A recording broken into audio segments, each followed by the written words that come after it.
Bapak, Ibu, dan saudara sekalian, firman Tuhan akan kita renungkan dari Kisah Para Rasul 19 ayat 5 dan 6 demikian.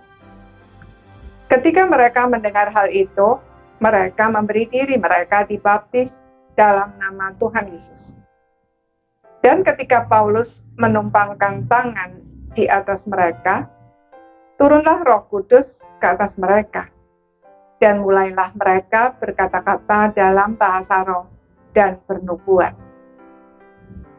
Saudara-saudara sekalian, sementara orang Kristen menjadikan ayat ini sebagai dasar bahwa setiap orang percaya setelah dibaptis dengan air masih harus menantikan baptisan Roh Kudus, dan bahwa tanda dipenuhi Roh Kudus adalah berkata-kata dalam bahasa roh dan bernubuat. Padahal konteks peristiwa baptisan Roh Kudus ini adalah jemaat Efesus yang pada saat itu hanya mengenal baptisan Yohanes. Baptisan Yohanes adalah baptisan pertobatan. Maksudnya, orang-orang memberi diri untuk dibaptis oleh Yohanes sebagai tanda bahwa mereka bertobat dari dosa-dosa mereka. Tetapi mereka belum mengenal Roh Kudus dan belum mengerti bahwa untuk diselamatkan dari dosa dan maut, mereka harus percaya dan menerima Tuhan Yesus sebagai satu-satunya Tuhan dan Juru Selamat secara pribadi. Mereka baru mengetahui hal itu pada saat Paulus memberitakan Injil. Dan pada saat itu juga, mereka memberi diri untuk dibaptiskan dalam nama Tuhan Yesus.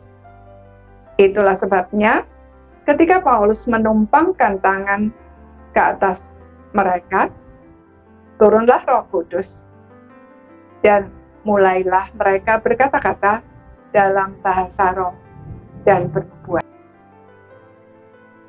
Namun, berkata-kata dalam bahasa roh dan bernubuat tidak selalu terjadi pada semua orang yang dipenuhi Roh Kudus.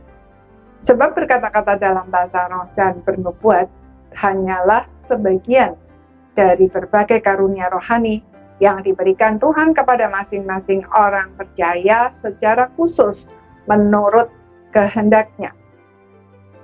Paulus di dalam 1 Korintus 12 ayat 4 dan 5 berkata, ada rupa-rupa karunia tetapi satu roh, dan ada rupa-rupa pelayanan tetapi satu Tuhan. Jadi tidak harus berbahasa roh dan bernubuat. Lagi pula, tanda bahwa kita dipenuhi Roh Kudus bukanlah bahwa kita memiliki karunia roh, melainkan buah roh yang dihasilkan. Saat ini, orang percaya dibaptis dalam nama Allah Bapa, Anak, dan Roh Kudus. Lagi pula Roh Kudus sudah tinggal di dalam kita sejak kita percaya dan menerima Kristus. Roh Kudus itulah juga yang mengajarkan kebenaran di dalam hati kita dan membuat kita bisa mengenal Tuhan Yesus. Jadi, kita tidak perlu lagi menantikan baptisan Roh Kudus. Yang kita perlukan adalah menyerahkan setiap aspek hidup kita kepada pimpinan Roh Kudus. Dengan demikian, hidup kita dipenuhi oleh-Nya, dan kita bisa menghasilkan buah roh. Jadi, pertanyaan yang harus direnungkan oleh setiap orang percaya bukan apakah kita sudah menerima baptisan Roh Kudus, melainkan sudahkah kita memberi diri untuk dipimpin Roh Kudus dalam setiap aspek hidup kita, sehingga hidup kita menghasilkan buah roh. Amin.